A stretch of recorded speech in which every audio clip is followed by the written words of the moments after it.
L'ancien Premier ministre Adolphe Muzito, député national, séjourne depuis le lundi dernier au Congo, précisément dans la ville de Kenge.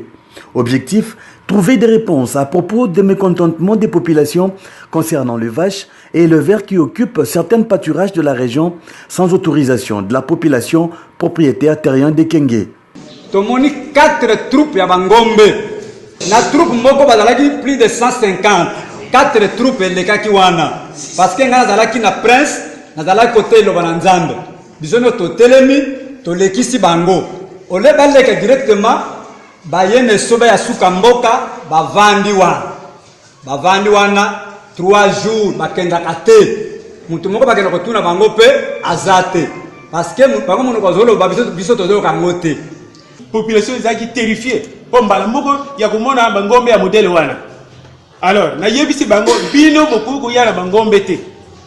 Bino na ngai elongo to kende et pas ya administrateur. Obi pona ni o memanga kuna. Yo kaka to solo la wana bi te. Il faut to kende na hiérarchie. Na memi bango ti pas administrateur.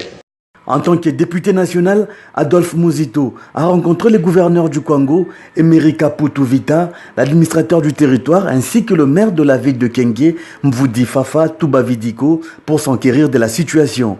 À cette occasion, il a organisé un dialogue vertical avec les populations et les chefs coutumiers du Congo dans la salle polyvalente Saint-Jean-Bosco.